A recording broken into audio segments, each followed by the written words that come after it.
As we prepare and begin to return to campus, things are going to look, feel, and function a little differently than they used to. So we've come here to one of our currently open buildings to show you the changes and precautions that we've made to buildings on our campus to keep you and the rest of our university community safe.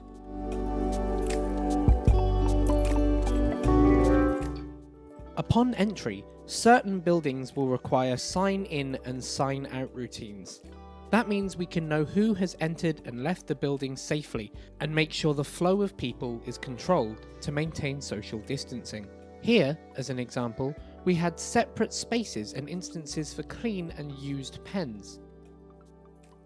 And you'll also find hand sanitizer and cleaning stations regularly throughout open buildings. You may see spaces similar to this, where you can work, study, or even socialise, but that are prepared with the appropriate cleaning materials. For instance here, surface cleaner and tissue roll to apply it. Throughout our buildings, we will be regulating the flow of people with one-way systems. This applies to moving around public and professional areas, and also applies to things like lifts and staircases, where maintaining social distancing may prove more of a challenge. But where it may prove a challenge, there should be designated passing places, or spaces where you can keep your distance safely without interrupting the flow of the one-way system. Additionally, spaces like lockers or toilets will have a new process to make sure the right amount of people access them at the right time and proper social distancing can be maintained. Now, we've shown you some of the more general public areas, so let's head upstairs to one of the more specialist areas, in this case, a research lab.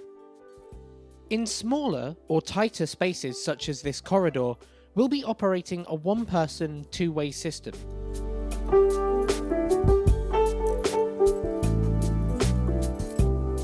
This lab is also using a one-way system, which grants access to all the areas you would usually go to, but in a controlled way, so social distancing can be maintained.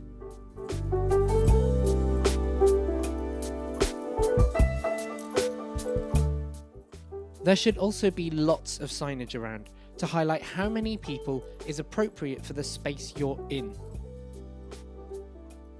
And in this lab, certain areas were closed down so that some are safe to work in, whilst others remain closed to maintain the distance between people.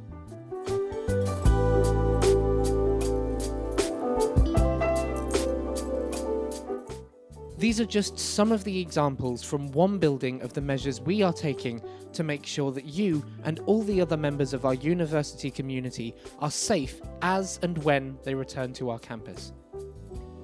We're doing everything we can to protect our university and the people who make it. And we hope that this little peek behind the curtain of what's already happening on campus offers some reassurance that even through these trying times, you are safe at UON.